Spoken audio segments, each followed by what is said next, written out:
Welcome to Fertility and Sterility on Air, the podcast where you can stay current on the latest global research in the field of reproductive medicine. This podcast brings you an overview of this month's journal, in-depth discussion with authors, and other special features. FNS On Air is brought to you by Fertility and Sterility family of journals in conjunction with the American Society for Reproductive Medicine, and is hosted by Dr. Kurt Barnhart, Editor-in-Chief, Dr. Eve Feinberg, Editorial Editor, Dr. Micah Hill, Media Editor, and Dr. Pietro Bortoletto, Interactive Associate-in-Chief. Welcome to all of our listeners to another episode of Fertility and Sterility on Air. I'm Micah Hill, the Media Editor of FNS, and we're joined today with co-hosts Eve Feinberg, Pietro Bortoletto, and Kate Devine. Good morning, friends. Good morning, Micah. Good morning, everyone. Kurt, you're here in spirit. I know you're taking down UPenn Holiday Monday call. We're thinking of you. We are missing our fearless leader, Kurt Barnhart, today. Kurt, we hope you're enjoying your working day off from the podcast. So we're going to jump right in. We've got a lot of front matter that's great in the journal this month from our very own editorial editor, Eve Feinberg. We have a views and reviews on endometriosis, changing the quote-unquote scope of diagnosing endometriosis, the new frontier of non-invasive markers for diagnosing endo. She has experts ranging from Dr. Steve Young to Dr. Gibbons to Dr. Avery, talking about all sorts of non-diagnostic modalities for endometriosis, including blood markers and imaging. Eve, give us a teaser. Why did you choose to do this as your views and reviews? Thanks, Micah. I think that the field really is changing. And as an editorial editor, I always try to get ahead of what are the trends and how can we bring those trends to our readership. And I think that the old thought that laparoscopy is the gold standard, I think that's changing. And there's been rapid development of non-invasive markers. And so this is really an attempt to update everyone. And I, full disclosure, wanted to learn more myself, what's out there and where are we at with the field. Great. Thank you, Eve. So I encourage everyone to read that, a very good set of articles on the current state of diagnosing endometriosis. The Fertile Battle is from editorial editor Dr. Nanette Santoro. Masters of the menstrual cycle or masters of the life cycle? Should menopausal care be part of the skill set of an REI? And as an expert in menopausal care, she makes the argument for why that should be the case, and then has a fertile battle debate between two other experts on why that should and shouldn't be.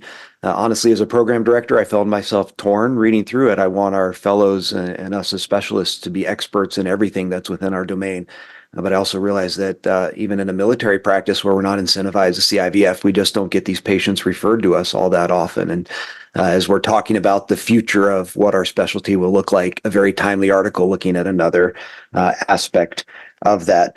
She says, we spent a great deal of time the past 2 years debating the future of REI and how we should take care of the infertile population. 15% of women will experience infertility, yet all of them will experience menopause, as she makes her argument for why that's important for our training.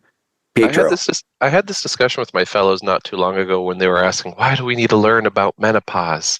And I casually reminded them, you have patients with POI that you'll be taking care of, right?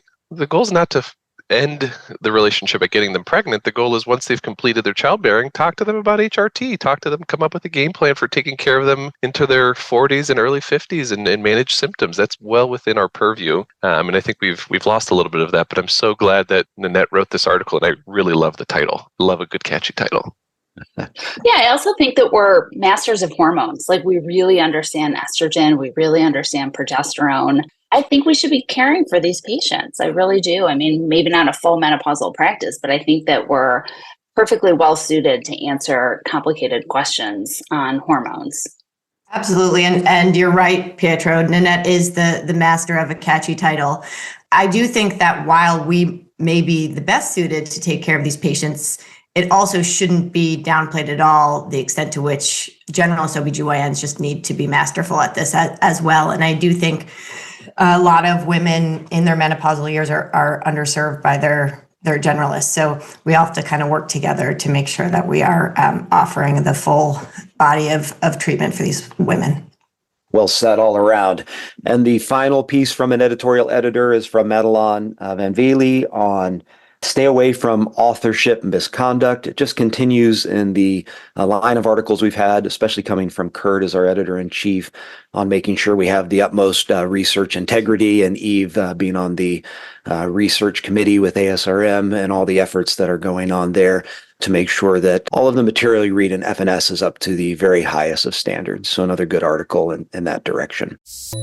So we're going to dive right now into the actual science that's in the journal this month. And Eve, we're starting with you on the seminal contribution. Is too much of a good thing bad? AMH in donors. Is it a bad thing when it's too high? Bottom line, no. But let's dive in.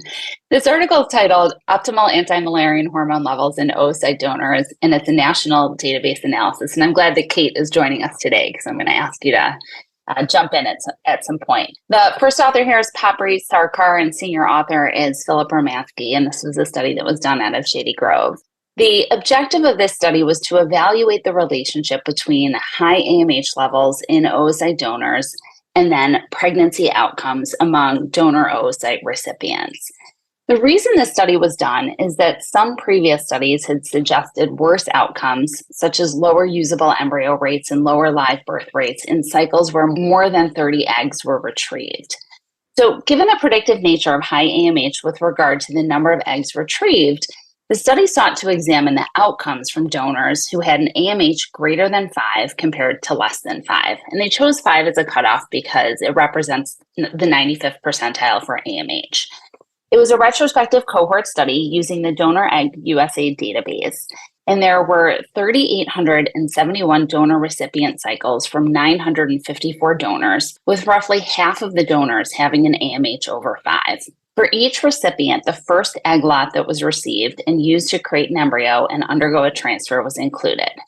They compared embryo transfer success between groups was the main outcome, with ongoing pregnancy rate per embryo transfer. Neither live birth nor cumulative live birth was measured. Secondary outcomes were things like fertilization rate and the number of usable embryos. The authors found that there were no significant differences in ongoing pregnancy rates between the two AMH groups. When AMH was evaluated as a continuous variable, and I really liked how it was evaluated both dichotomously and continuously, there were still no differences. There was a subgroup of recipients in this group who elected to pursue PGT, and the authors looked at aneuploid rates in that group as well, and also saw that there were no difference in aneuploidy rates between donors in these two groups of AMH. So overall, I think it was a really nicely done study. I think it's very reassuring. It shows comparable success per embryo transfer from donors across varying levels of AMH. And I think there are a couple of takeaway points from this. First, I think it's reassuring. Outcomes are the same. I know previously we had talked about whether all embryos have the same reproductive potential, and I think this actually adds strength to the argument that they do. For egg donors where you get all of the eggs from a single retrieval cycle, or even where you split with one other couple, you can imagine that there might be a higher cumulative success or greater likelihood of having more than one child from a single retrieval in donors with a high AMH who produce many oocytes. Though, to be clear, the data from this study does not actually show that. Second, and I think this is with some caution, there's obvious financial incentive to stimulate egg donors aggressively. This is especially true for egg bank cycles where the cost is fixed, but the profits increase with increasing number of eggs retrieved, and therefore additional egg lots that can be sold. Even though severe OHSS is not a risk with the use of a lupron-alone trigger, I do think we all need to recognize that retrieval of 50 or 70 eggs is probably a lot more painful for an egg donor than retrieval of 20 or 30. And so despite these data, I think we still need to use a fair amount of prudence in our own management of these cycles. And finally, this is not the first time I'm saying this, I would still very much like to see a paper that shows the total number of live births per retrieval cycles. Do cycles that yield 50 eggs have more live births than cycles that yield 20 eggs? I think the answer is likely yes, but to date, these data have not been published. And so I think instead of looking at outcomes by egg donor recipient, I'd like to see a paper that looks at cumulative outcomes by egg donor. Kate, I know you're an author on this paper, and both you and Mike have published data using Egg Bank USA cycles. It seems like it would be an easy study to do, especially now that Egg Bank has been around for over a decade.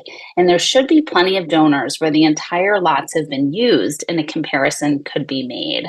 Curious on your thoughts. Yeah, Eve, we certainly struggled with that in the study design of this and other studies and would very much like to report the data that way. I couldn't agree with you more. We are, to some extent, when we get data from an egg bank, beholden to what they are comfortable with providing to us and what they can and cannot link. And so unfortunately, with these data sets, it's not something that we can do. I hope that with other large data sets in the future, as you allude to, we really do want to know, should we be stimulating patients this hard? Is there an advantage? Separate and apart from, the wise caution you note in terms of looking out for the safety of the donors, is it even helping anybody to get so many eggs? I agree with you. We need to study that, and hopefully moving forward, we can collect these data prospectively. Yeah, I just feel like if we can't get the data, then what is being hidden?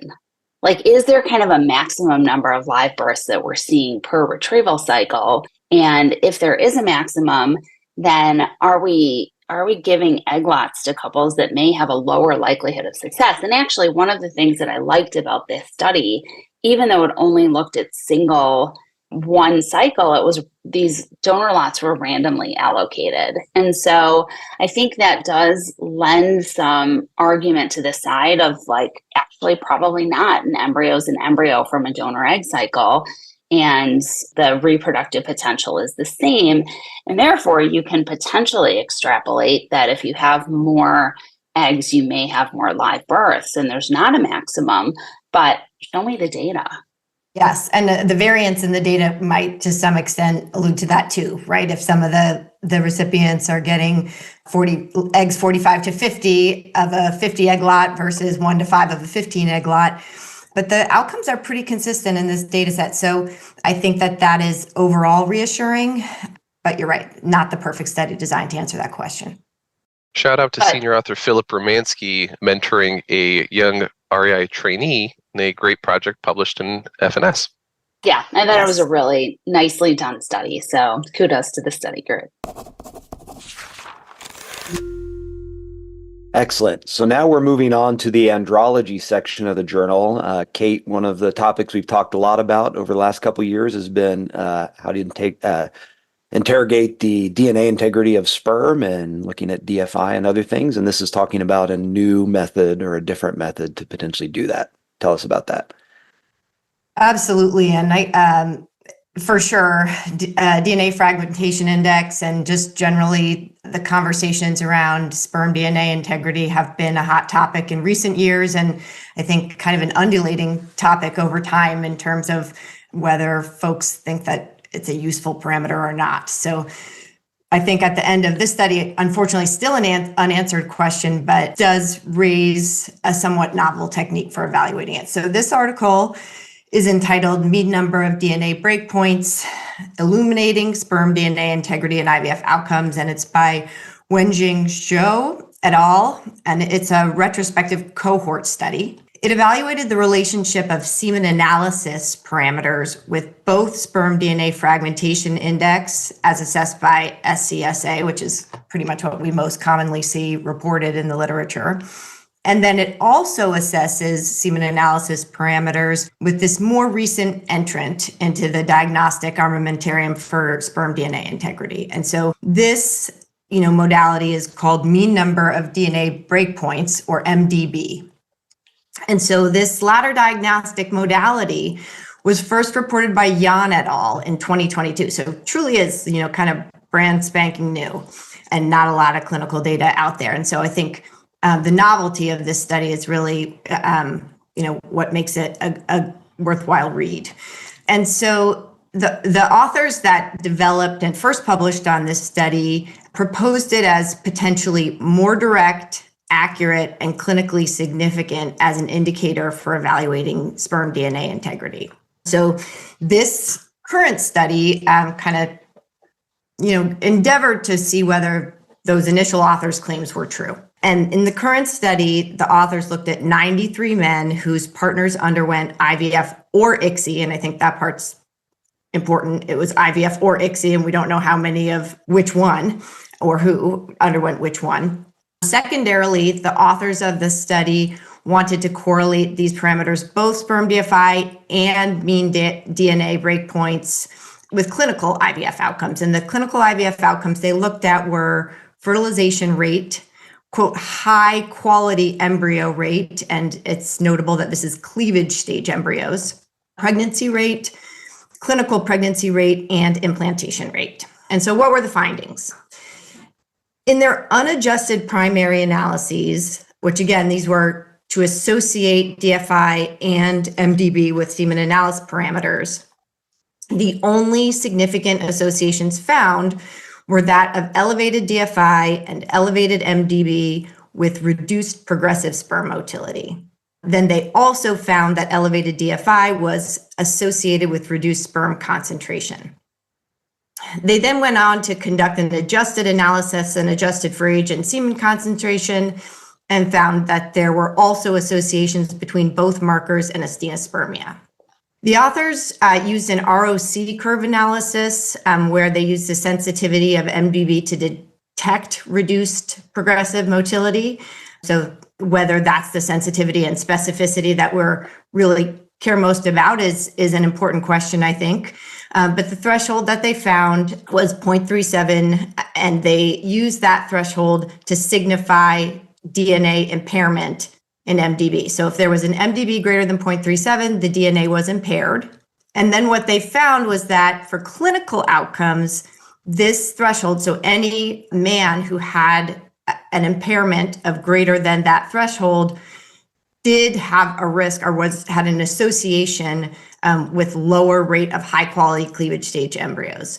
There were no other correlations found with any other clinical parameter for DFI or MDB. So specifically, they did not find any decrease in fertilization, pregnancy rate, clinical pregnancy rate, or implantation rate. In short, I think this is an interesting study. I think that, a lot of our patients are always asking us about DNA fragmentation index and what can we do to improve male fertility and the quality of their DNA. And so it makes sense to me that to look at the actual mean number of breakpoints may be a more direct assessment of DNA integrity than what DNA fragmentation index can assess. That said, there's some questions as to how they attained their MDB threshold.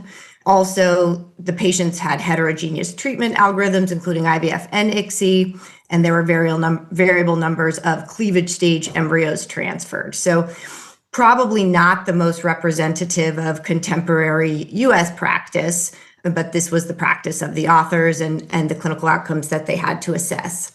It's also really important to note that this study does not demonstrate clinical utility of either DNA fragmentation index or MDB.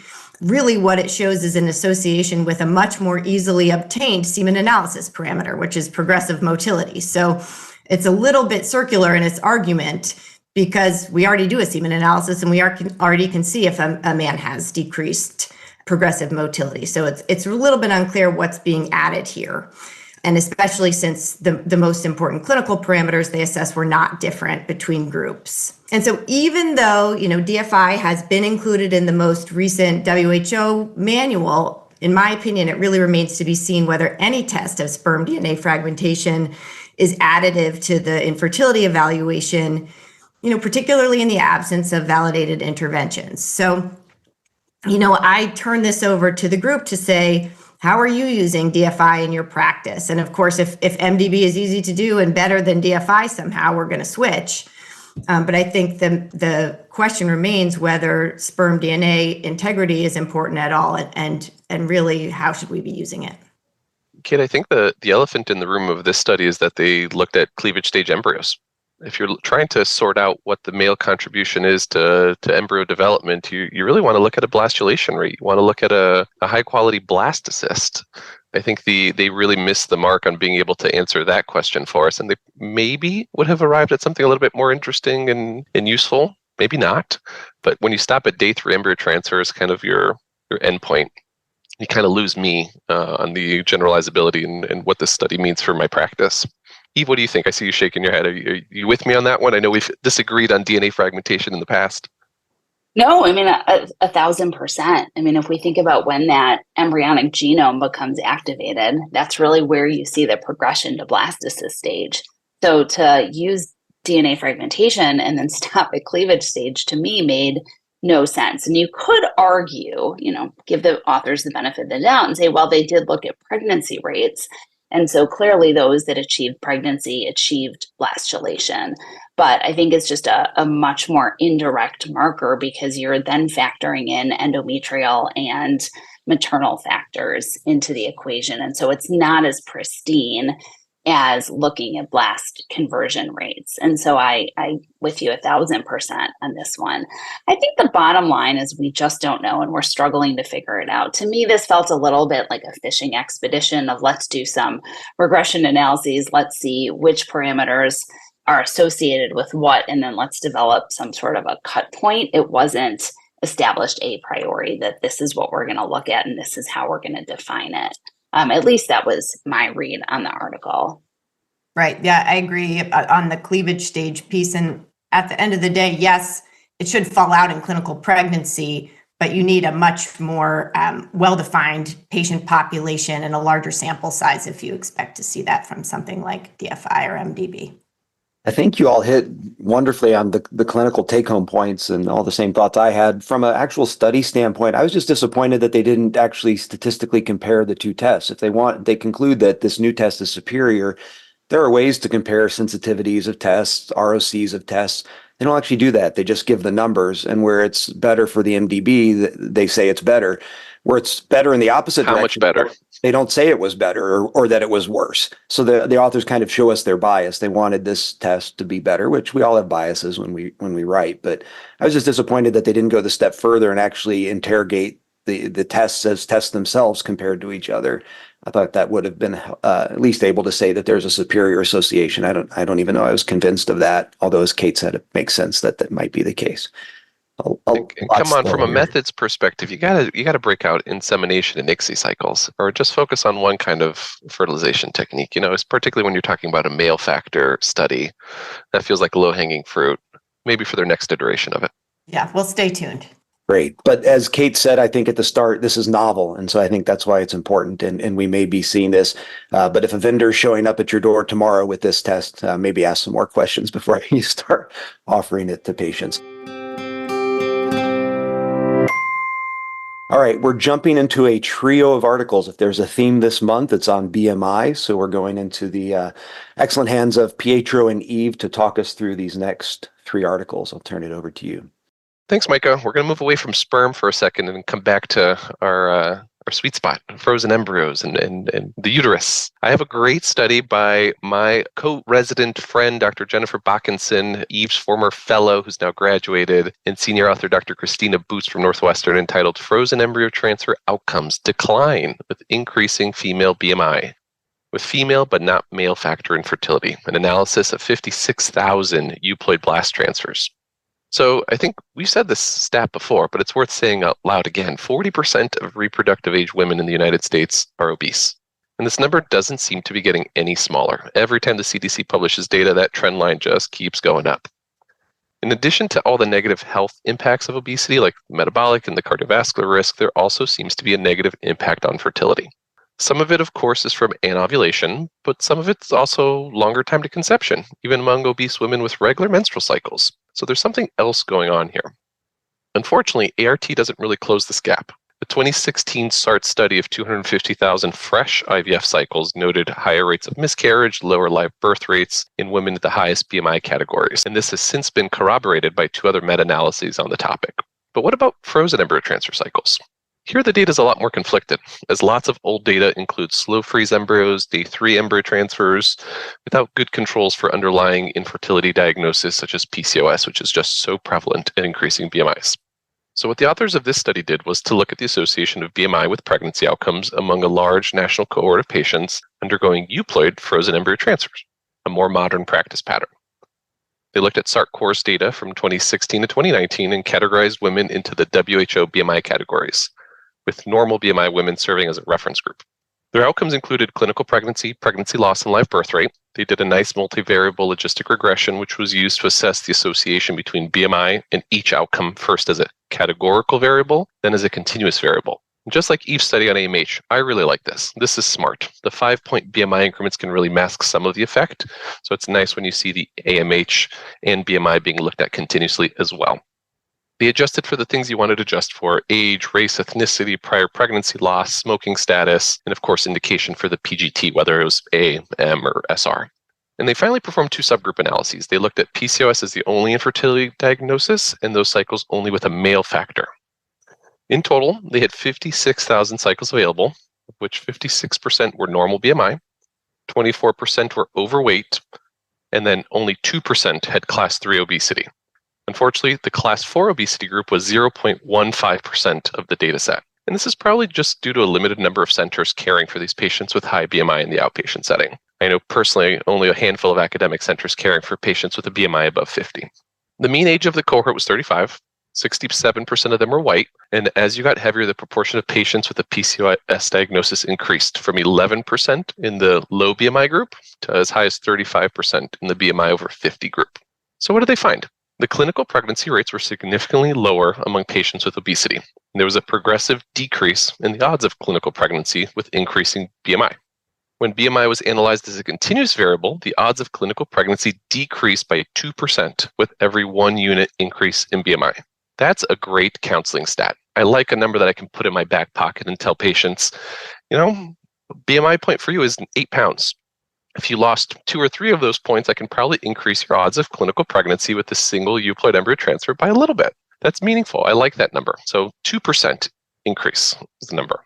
The pregnancy loss rates were 11% for normal BMI women and increased significantly among those patients with higher BMIs, up to 20% among those with a BMI of 50 or greater. And again, when analyzed continuously, the odds of pregnancy loss increased by 2% with every 1 unit increase in BMI. Boom, another nice counseling point. Finally, live birth rates. Live birth rates were the highest among those with normal or overweight BMI, and decreased slightly with lower BMI and more markedly with higher BMI to a low of 37% among those with a BMI greater or equal to 50. And you guessed it, when analyzed continuously, the odds of live birth decreased by 2% with each increased unit of BMI, the exact same pattern. With regard to the 2 subgroup analyses, when they pulled out PCOS diagnosis patients, everything trended worse with an increasing BMI when they analyzed by BMI category, but with more mixed statistical significance. The only statistically significant patients were those with class 2 obesity compared to normal BMI. And lastly, when they looked at cycles with male factor only diagnosis, there was not a clear trend for any of the outcomes analyzed. So in summary, there seems to be something here. In reproductive age women undergoing euploid frozen embryo transfer, increasing BMI is associated with lower clinical pregnancy, higher pregnancy loss, and lower live birth rates compared to normal BMI, with the poorest outcomes being observed in women with a class 3 and class 4 obesity. We've talked a lot about why. Well, the leading hypothesis put forward by these authors here are poor oocyte and embryo quality, as well as impaired endometrial receptivity. And I know Eve's going to talk a little bit about what role the uterus has with regards to outcomes in obese women undergoing ART. But the authors make a point to point out this concept of lipotoxicity, where circulating free fatty acids increase reactive oxygen species and cause cellular damage that leads to chronic inflammatory states that are induced by this adipose tissue, and probably not good for the eggs and probably not good for the endometrium. But stay tuned, more on this from Eve's paper. But this isn't all bad news. You read this paper like, oh my goodness, obesity is terrible. One important thing to say out loud is that the absolute rates of live birth are quite high, even in the highest obesity categories. In the male factor only analysis, the live birth rates were above 48% in every single BMI category, including the class 4 obesity. In the class 4 obesity group, the live birth rate was 62%. That's high. I'd be remiss if I didn't mention one thing. We've only been focusing on the high BMI group, but one important finding of this study was the other end of the spectrum. And the authors found that pregnancy and live birth rates were also diminished among patients with a BMI lower than 18. The thought here, of course, is that underweight women have an inadequate nutrition and low energy balance, as well as decreased leptin levels, which all may impact reproductive function. This probably deserves more attention in future work, but there seems to be a Goldilocks BMI here. Not too big, not too small, somewhere just right. Eve, Micah, Kate, does this kind of jive what you guys have been seeing in your clinical practice where you can help get patients with higher BMIs pregnant, but you kind of have to put the caveat that their pregnancy loss rate is going to be a little bit higher and that their live birth rate may be a little bit lower? I think it's absolutely consistent. And I think it's very consistent with what we see with medically unassisted conceptions as well. I've been seeing a lot of consults for recurrent pregnancy loss in women who fall into class 3 obesity categories. And rather than jumping to IVF PGT as a cure-all, those embryos that they're losing are probably euploid. I think really looking at diet, lifestyle modifications, and possibly even use of some of the new GLP-1 agonists is probably the way to go. And I think understanding that pregnancy loss is much more so than aneuploidy in this population of patients. Thanks, Eve. There's another great study in this issue's FNS that also kind of looks at the same topic, but in a slightly different way that I think is nice to kind of pair together when we're talking about what's the impact of BMI on reproductive outcomes. This is a second PGT BMI study that I want to tell you about. It's entitled Higher Live Birth Rates Are Associated with Normal BMI in PGT-A FET Cycles. Again, a SART course study. First author here is Dr. Andrew Peterson, and the senior author is Dr. Sangeeta Jindal. They also utilized SART-CORS data, this time from 2014 to 2017. Slightly differently, they used autologous and donor egg-derived euploid frozen embryo transfer cycle data. Their primary outcomes were similar, live birth rate. Their secondary outcomes were clinical pregnancy, biochemical pregnancy, as related to maternal BMI.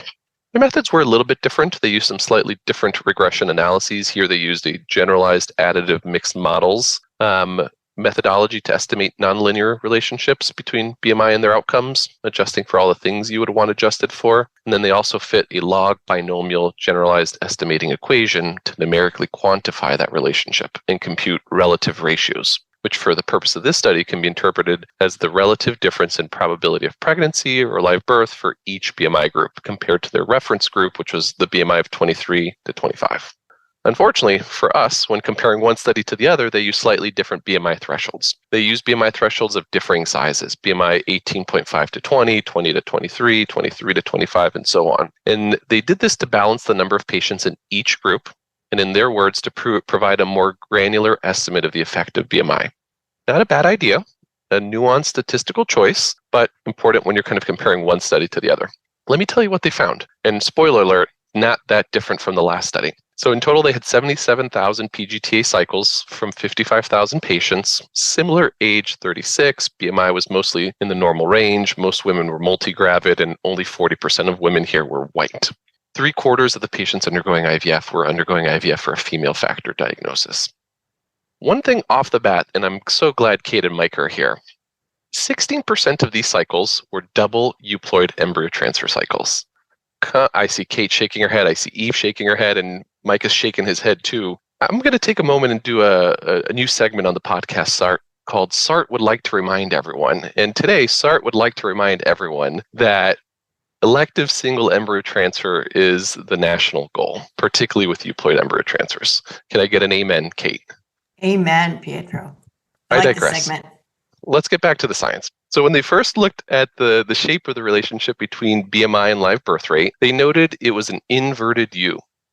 So this was after adjustment for all the covariates you want adjusted for, which meant that the reproductive outcomes were kind of optimal in the middle, BMI of 23 to 25, but started to suffer on the extremes, low BMI and high BMI. Patients with the extremes of weight had progressive decline in their outcomes the further you got away from that BMI of 23 to 25, which for them was their Goldilocks BMI, such that patients with class 3 obesity had a 27% lower probability of live birth compared to the reference group. This, of course, included low BMI women as well, but not nearly as dramatically so, meaning that a BMI of less than 18 had an 11% lower chance of live birth compared to the reference group.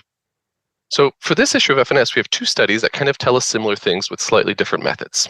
Too much weight or too little weight negatively impact reproductive outcomes in frozen embryo transfer cycles where euploid embryos are being transferred. Now, what's one to do about it? The second paper states that the BMI of 23 to 25 is where best outcomes are seen. That BMI is clearly an aspirational goal for many, including me. But this doesn't mean that pregnancies aren't being achieved at lower and high BMIs. They are. These outcomes don't look half bad. But what I think we're missing is the bigger picture of, yeah, we can get them pregnant, and yeah, we can get them discharged at 8 weeks. But what's happening once that patient's in the hand of an obstetrician? We really miss out on the 9-month later outcomes, where we don't see the effect that class 4 pregnancy, class 4 obesity has on maternal and neonatal outcomes, including gestational diabetes, preeclampsia, C-section rate, hemorrhage, admission to the NICU, you name it. And Eve, I'm glad that you mentioned this earlier. I've been really thinking long and hard about how these GLP-1 class of medications fits into our practice. And the more I think about it, the more I think that their rapid and sustained weight loss is probably worth us figuring out how to incorporate into our practice pathway. The data for pre-pregnancy weight loss and comorbidity optimization is 100% there already. That's not data that we need to create. That data exists and it's been out in the world for a long time. What I'm saying is let's take that and run with it in REI land, where we have the benefit of putting patients through cycles and fragmenting the IVF cycle with the actual conception cycle, the frozen embryo transfer cycle that happens later. If we're worried about ovarian reserve, that's a really nice paradigm to make the embryos now, help patients lose weight, optimize them for pregnancy, not just for transfer outcomes, then have them get pregnant. Eve, what do you think? You have some experience with this locally at Northwestern, particularly with Dr. Boots's clinic. Yeah, so we were talking a little bit just for our listeners before we started recording about should REIs be prescribing GLP-1 agonists. And I think, again, this goes into the scope, and maybe that's another fertile battle on what is the scope of our practice, but I favor a more comprehensive scope. And maybe that's because we're a teaching program and have a fellowship program. And I really want our fellows to know everything from how to prescribe medications to how to manage menopause, be it the 49-year-old who's starting to have hot flashes versus the POI patient. And so I argue for more comprehensive.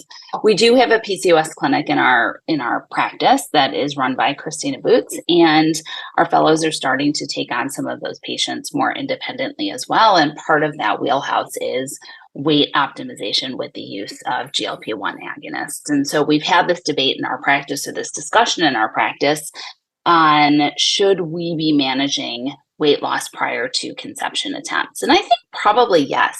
The other point that I want to bring up, and I just want to temper something that you said. So we know that GLP-1 agonists will have profound weight loss, probably more along the lines of what we had seen previously with bariatric surgery than like traditional diet exercise where you had a 5 to 10% weight loss.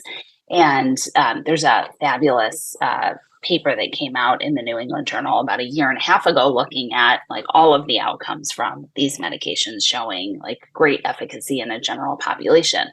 I think the question, though, is we can reduce weight, but can we change outcomes? And are we treating a number, or are we actually treating the patient? And I think that is yet to be determined. There are marked, fast, rapid weight loss that we see with these drugs. But is that going to translate down the road, 40 weeks down the road, is that going to translate to a healthier outcome? Or, are there some subtle nutritional deficiencies that may actually impair outcomes? And the recommendation post-bariatric surgery is to not conceive for 2 years. And some of that has to do with the weight loss and the metabolic adjustments that are needed. And some of that has to do with vitamin and nutritional deficiencies that are seen. And so I don't know. I think this is uncharted territory that really is begging to be studied. But I think it's intriguing. And I do think, again, like these are hormones that are being manipulated. And I think that's well within the wheelhouse of an REI to consider expanding our practice. And I think the other question is, how do you teach an old dog new tricks? Like, how do we learn this new? How do we expand our practice? Like, what do people do? Yeah, while we've kind of, in some ways, had our heads buried in the sand, obsessing over endometrial receptivity, there's really been a revolution in the treatment of obesity in this country, and it's amazing and an unfolding story. And, we absolutely need to contribute to this research, and I think it will likely require, multi-center collaborative studies. And I hope that we can get it together and do those. And, these questions about weight loss and again, Goldilocks BMIs get very quickly to the heart of medical ethics and the principles of autonomy and versus non-maleficence, right? So at the end of the day, we again need to be able to counsel our patients as to this is what you risk by entering your pregnancy at this BMI versus waiting. And freezing embryos is a great tool in terms of their declining fertility. That said, some patients just don't want to wait. So it's a challenge we face every day, and good to have more tools, but still challenges. I think where the GLP class of medications really changes the name of the game is they don't have to wait as long. Attempts at traditional weight loss with diet and exercise are slow, and they take a long time to get there. All the data that's coming out from these GLP-1 medications seems to suggest that it happens pretty quickly, and while you're on the medications, it kind of stays. It's persistent. You have a durable response to it. And I think once we learn a little bit more about them and how safe they are pre-pregnancy, do they actually change those third trimester outcomes, those placentally mediated outcomes? I think we're at the dawn of a kind of a very new paradigm on how to take care of these patients. And it'd be smart of us to participate and educate ourselves about it, but also do some of these studies. So Rick Legros, if you're listening, this is a great PCOS study just waiting to happen. All right. Thank you, Pietro. So it seems like, Pietro, the two studies convince us that there's at least an association with BMI and these outcomes. Eve, there's one more paper drilling down on where that association may lie. Tell us about that paper. Yeah, this was a really nice study to separate out whether or not it is the egg or the endometrium. The title of this article is Association Between Oocyte Donors or Recipients' BMI with Clinical Outcomes After First Single Blast Transfers. The uterus is the mostly effective. And first author was Gemma Fabosi, and senior author was Joaquin Yacer from EVRMA Global Research Alliance. The objective of this study was to assess if high BMI in either oocyte donors or recipients is associated with poorer outcomes after first single blast transfer. This was a retrospective study including 1,394 single embryo transfers from 1,394 oocyte donors. BMI was divided into 4 groups: less than 18, underweight, 18 to 25, 24.9, normal weight, 25 to 29.9 overweight, and greater than or equal to 30 obese. I do want to call out this is an Italian study, so the demographics are different than what you would see in the US. 82% of donors were normal weight, 6% were underweight, and 12% were overweight. 67% of recipients were normal weight, 20% were overweight, and only 7.3% were obese. All oocytes were vitrified at 2 egg banks and then warmed at 8 IVF clinics. Primary outcome was live birth per single embryo transfer according to donor or recipient BMI.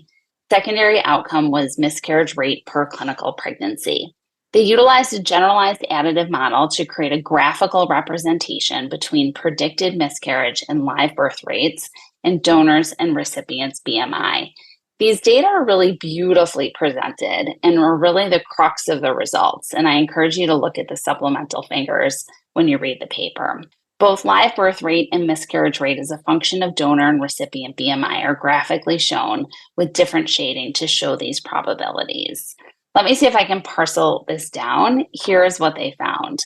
Positive pregnancy test and clinical pregnancy rate per blast SET was independent of donor or recipient BMI. So consistent with what we were seeing before with regard to the likelihood of that embryo yielding a positive pregnancy test. However, when they looked at live birth rates, they were highest in the recipients with normal weight. Pregnancy rates were 41% in this group. The group with obesity had a 28% live birth rate, and those who were overweight had a 37% live birth rate. The difference in live birth rates were explained by differences in miscarriage rates among the groups. So the total miscarriage rate was 24% among the overweight recipients and 34% among obese recipients, compared to 18% in normal weight recipients. And I think these data are very much in line with what we were discussing earlier. Where I think the paper is really unique is in looking at the interactions between BMI of the donor and BMI of the recipient. And I can't think of another paper that has looked at this in this way.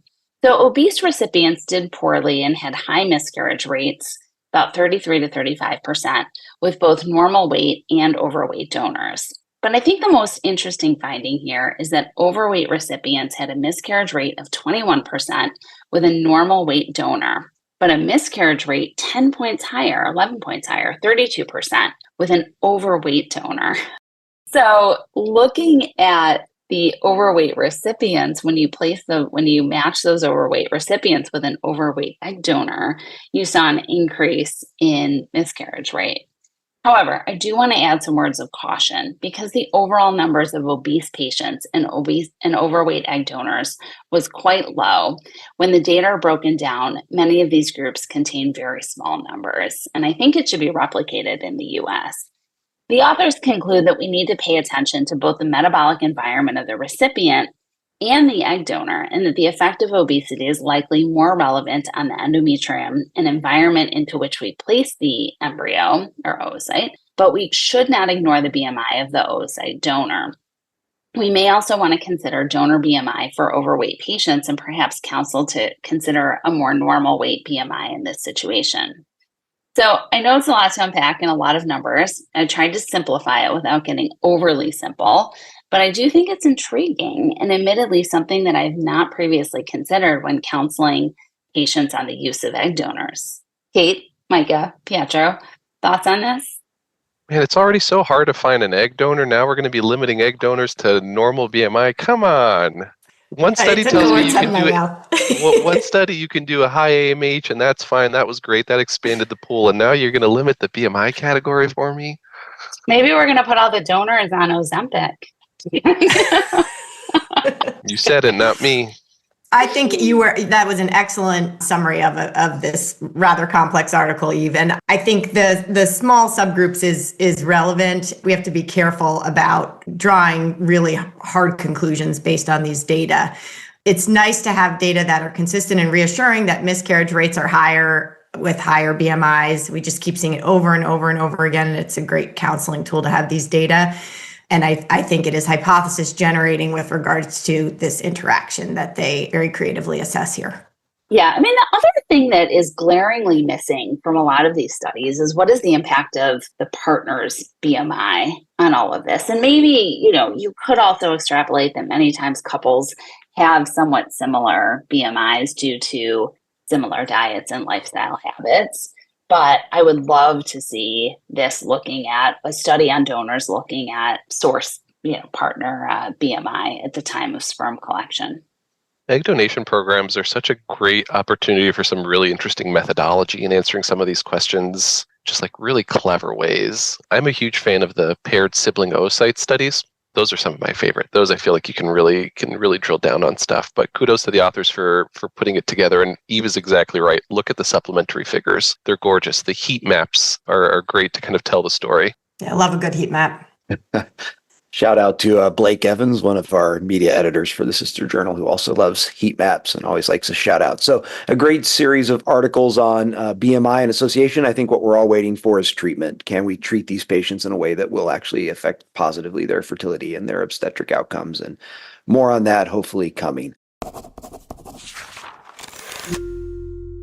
So we're moving on now to isthmoceles, and whether isthmoceles are associated with reduced IVF, or is it a C-section, or is it the fluid in the isthmocele? And so this is a group out of Italy that did a systematic review and meta-analysis of this, titled "Isthmocele Not Caesarean Section Per Se Reduces IVF Success." This is, as I said, a systematic review. There obviously aren't RCTs or clinical trials on this. You can't randomize people to having an isthmocele. So this is all a synthesis of observational cohort data that's out there. And they used very rigorous and appropriate methodology. So they did random effects models, which to review are going to give you wider confidence intervals and make it less likely to find a statistical significance. So it's a rigorous way to look at these data. They did unadjusted and adjusted models, and they did a lot of sensitivity analyses. In other words, they're trying to slice their data every way they can and make sure that their findings are consistent as they looked at it. I do have to say, when they say adjusted models, it's a little bit different than what we normally think of for cohort data. When we normally think of cohort data and they're adjusting for variables, they have that number for every single patient, or hopefully most of the patients in that data set. When we're talking about combining studies, we don't have that for each individual patient, or at least they didn't in this case. Instead, they're just combining the crude or adjusted odds ratios between the studies, as opposed to combining the unadjusted odds ratios. It's sort of a crude method of trying to adjust. It's not as precise as if you did maybe meta-regression, or if you went even further and did individual patient data from a meta-analysis, which can also be done. So an appropriate method, but maybe the least precision in trying to adjust for potential confounders. So what did they find? The main finding is that having an isthmocele was associated with a reduced odds of live birth, an odds ratio of 0.62. Well, what does that mean practically? Well, from an absolute risk reduction, that was a 12% absolute reduction in your chance of live birth. So if you come in with a 50% chance, with an isthmocele, you're at 38%. So still a chance, but certainly what I think we would all think is a clinically significant reduction. So they found that having a C-section was the same as having a vaginal delivery. So C-section itself wasn't a problem. Having an isthmocele reduced your chance of live birth, as we said, compared to having a C-section without an isthmocele. And even worse was if you had fluid. If you had fluid in an isthmocele, that reduced your chance. If you had an isthmocele without fluid, that was the same as just having had a C-section or having had a prior vaginal delivery. So I think this is what we all intuitively would have thought. Having a isthmocele with fluid is the worst case scenario. A C-section itself wasn't that bad. Now, they found that this reduced the chance of success at implantation, but also increased your risk of miscarriage. So reduced chance of that embryo implanting and also an increased chance of miscarriage. That's why they saw the reduction in live birth. And as they did all of their sub-analyses, none of the sub-analyses based on the quality of the data or whether it's fresh or frozen embryo transfer affected the outcomes. And I'll have to say, despite my critique of how they went about the adjusted models, it's maybe not the most precise. When you look at the forest plots, all these studies really have similar effect estimates. So it's very consistent amongst all of the observational studies of 10,000 embryo transfers, which makes me think that this is probably a real effect that's being measured. So Eve, I saw you raise your hand. You had a thought, and open it up for the group to discuss. Yeah, I mean, two thoughts. One, I was struck by how prevalent isthmoceles were. If you look at the prevalence in these populations, is actually astounding, and wonder whether or not, I know in obstetrics, and granted it's been, 20 years since I've done a C-section, but should they be going back to more of a 2-layer closure instead of a 1-layer closure, which is standard for C-section? And I really wonder about that. Second, my big concern is really in gestational carriers. Should we be doing more screening before signing those GC contracts? And should we be specifically looking for isthmoceles in gestational carriers who have had one prior C-section? We, in our practice, don't allow more than 3 C-sections for a GC. And I think that's probably consistent with what I think that's in line with ASRM recommendations. But it really begs the question of, should we be restricting or should we be more diligent in that evaluation and perhaps exclude a GC who has a visible isthmocele? And I know finding a gestational carrier is even harder than finding an egg donor, but are we potentially doing a disservice to our patients by allowing them to select a gestational carrier that has an isthmocele? Yeah, it's something that we've been talking about a lot at SGF and USF, and shout out to our NIH fellow, Alexi Pocht, who just did an amazing presentation on this very topic for us all. But we had the exact same debate about, do you, number one, allow your patient to select a gestational carrier with an isthmocele, and number two, should you operate on a gestational carrier and surgically correct their isthmocele? I would say that's a hard no for me, but there was actually quite a lively debate amongst our colleagues as to whether that's something that should be considered. And so a little bit outside of the topic of this particular paper, but the data on the surgical corrections of isthmocele are really quite compelling. So I think not for GCs, but that's another topic that I think we will probably be seeing more fruitful research on in the coming months and years. One thing that's worth pointing out, if you look at the tables of included studies, Mike, and kind of their definition of isthomocele, it's a bit of a wandering definition. Some use a definition of at least 1 millimeter indentation, which is, everyone's got a 1 millimeter indentation if they've had a C-section. Come on. Some of them use the more rigorous 2 millimeter definition. Some of them kind of use 2D ultrasound, 3D ultrasound. I think if you're going to be comparing these apples to oranges, you got to get the definition right. And that's part of the reason why some of these studies are just so hard to do, is depending where you are in the world, you're measuring them differently. To Kate's point, the bigger question is, does repairing them change these outcomes? Does it kind of get you back to square one as if you didn't have an isthmocele and you just had a C-section scar on your lower segment? And as someone who does C-section scar defect repairs, both hysteroscopically, open, laparoscopically, I'll tell you, probably for every 10 patients I see for consultation for it, I'm operating on maybe 1 or 2. I think there's kind of a very narrow window of patient who stands to benefit from it. And for me, and I think it's worth making the distinction, we talk about fluid in the C-section scar in the cavity, they're different. I think almost everyone who has an isthmocele is going to have fluid in their C-section scar defect. It's a normal place where fluid collects. I'm much more concerned about fluid that's showing up in the fundal endometrium around the time of trigger, or particularly the day before transfer.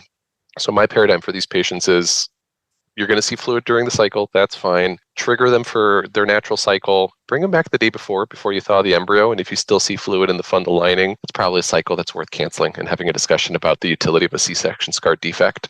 If you're not seeing fluid there and you're only seeing fluid in the niche, a bit more of a toss-up. I think there you could really have a shared decision making. I think there's equipoise there, and we're not really sure what the best thing to do for those patients is. I think that's a good point, Pietro. When this study says fluid, they're talking about intercavitary fluid, so fluid up at the endometrium where you would expect implantation. Your point on the heterogeneity is good. I didn't delve into that, and the authors talk about that. That's certainly why they used the random effects model, because there's not just sampling errors. You're combining these studies. Some of them are measuring different things. They wanted to look at the depth of fluid, but the data wasn't there to look at that. They also had one study that showed FETs were less likely to have fluid than the stimulated endometrium, and which is why they did that sub-analysis, but not enough to make a conclusion that that's a treatment, but certainly something I think we probably all in practice look at before we go to surgery.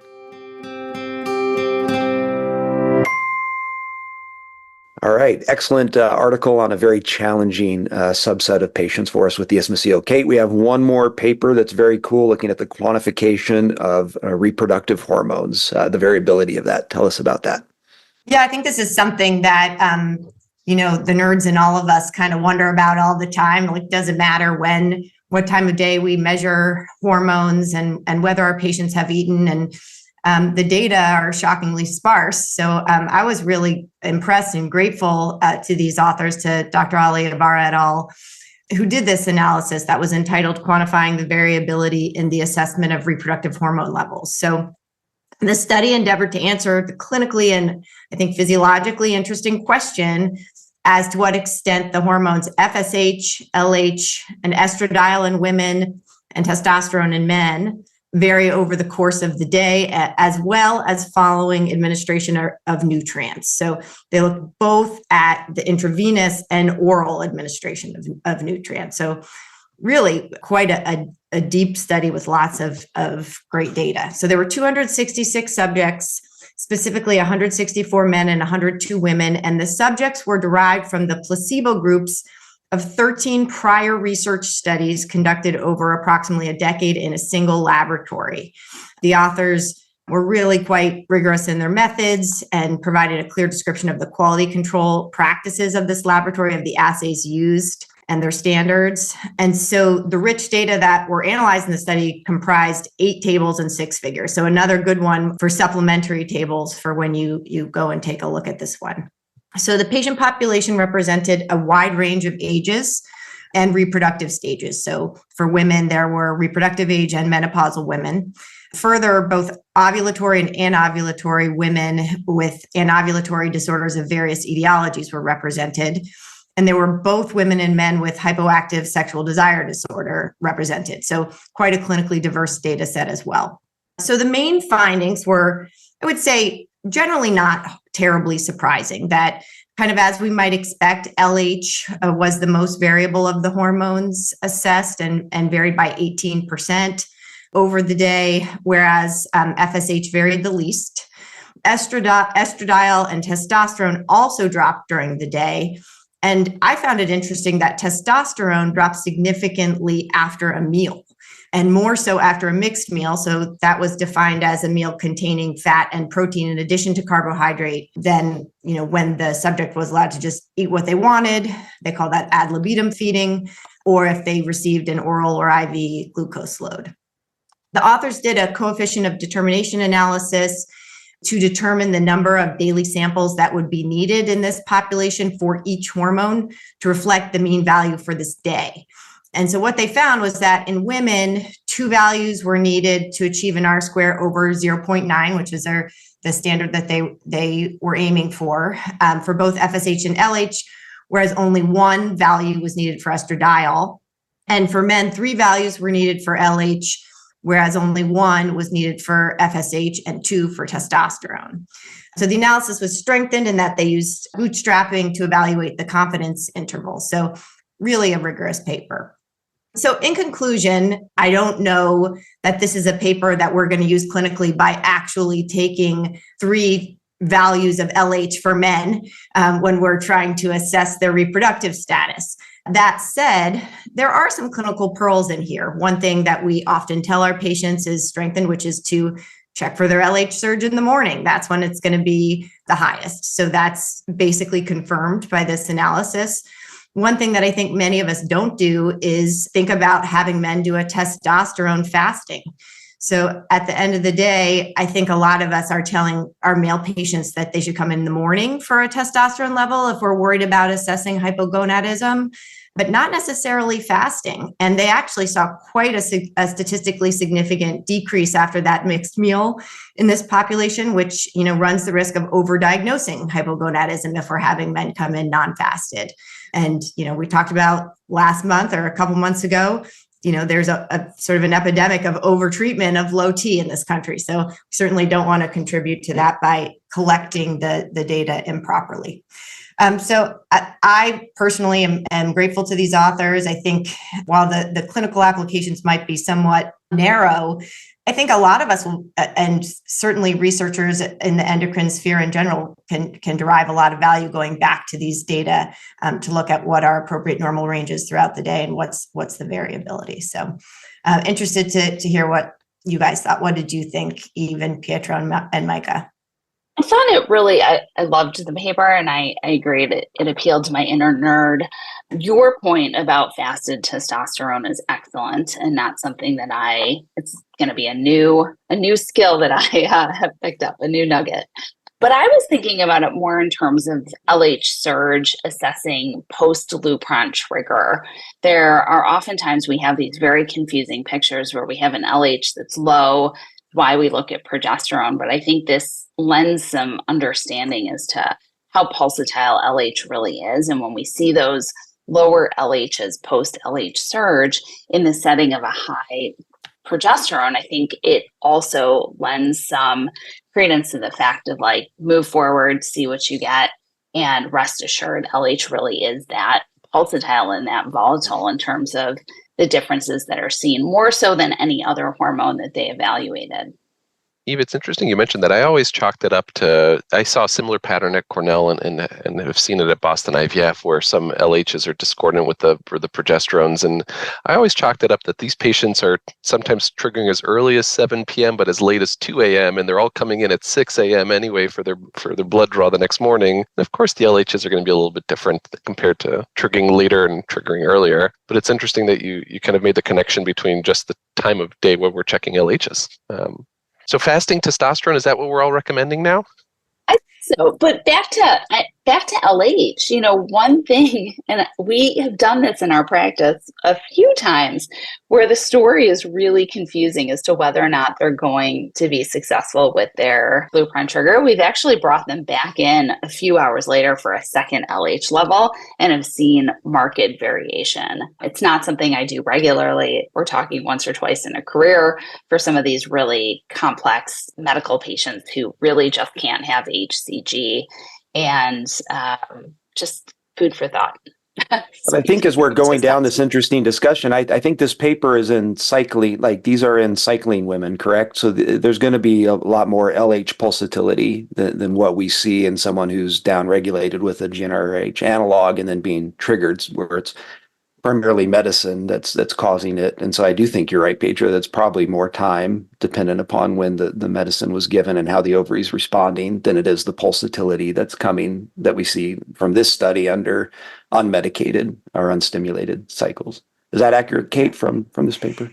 Yeah, it included both ovulatory and non-ovulatory and menopausal women and differentiated them and considered them in aggregate.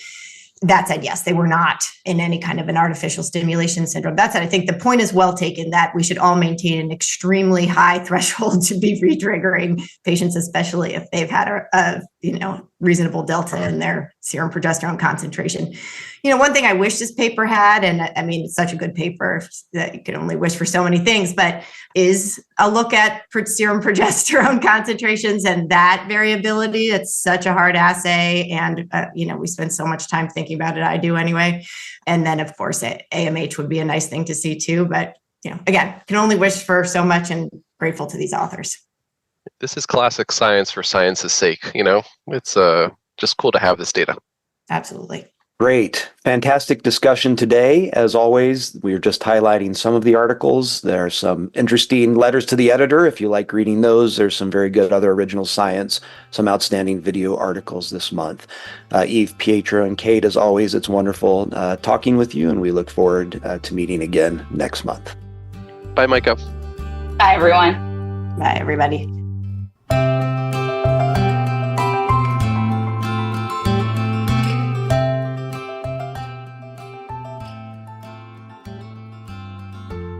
This concludes our episode of Fertility and Sterility on Air, brought to you by Fertility and Sterility in conjunction with the American Society for Reproductive Medicine. This podcast is produced by Dr. Molly Cornfield and Dr. Adriana Wong. This podcast was developed by Fertility and Sterility and the American Society for Reproductive Medicine as an educational resource and service to its members and other practicing clinicians. While the podcast reflects the views of the authors and the hosts, it is not intended to be the only approved standard of practice or to direct an exclusive course of treatment. The opinions expressed are those of the discussants and do not reflect Fertility and Sterility or the American Society for Reproductive Medicine.